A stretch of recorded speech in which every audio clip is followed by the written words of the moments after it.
तो दोस्तों finally government ने यानी कि सेंट्रल गवर्नमेंट ने यूपीएस स्कीम को अप्रूव कर दिया है और यह स्कीम 1 अप्रैल 2025 से लागू हो जाएगी।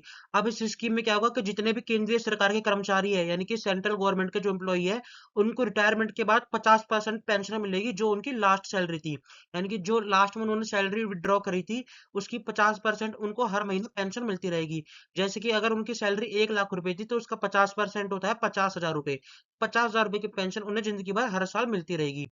साथ ही साथ 50% उन पेंशन उन्हीं कर्मचारियों को मिलेगी जिन्होंने 25 साल की सर्विस दी हो।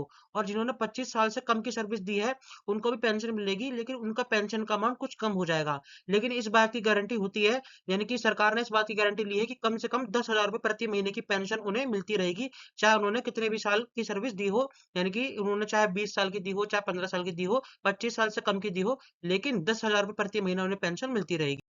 इस स्कीम में एक अच्छी बात ये भी है कि आपके जाने के बाद आपके परिवार वालों को आपकी पेंशन का अमाउंट मिलेगा जो कि 60% होगा।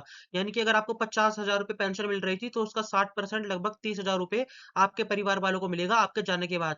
और इसमें अच्छी बात ये भी है कि आपकी पेंशन का अमाउंट हर साल बढ़ा दिया जाएगा, यानी कि जैसे जैसे महंगाई बढ़ती रहेगी आपकी पेंशन का अमाउंट भी बढ़ता जाएगा। अगर आपकी पेंशन 50,000 थी तो अगले साल वो और बढ़ जाएगी, उससे अगले साल और बढ़ जाएगी। और इस योजना का फायदा केंद्रीय सरकार के 23 लाख कर्मचारियों को मिलेगा। और हो सकता है आने वाले समय में राज्य सरकार भी इस योजना को अपना ले और फिर उनको भी ये फायदा मिलना चालू हो जाएगा। तो दोस्तों उम्मीद है आपको सारी चीजें क्लियर हो गई होगी। फिर भी यदि आपका कोई डाउट कमेंट में पूछ सकते हैं, मैं आपके कमेंट का रिप्लाई जरूर दूंगा। मिलेंगे अगली वीडियो में, तब तक के लिए गुड बाय।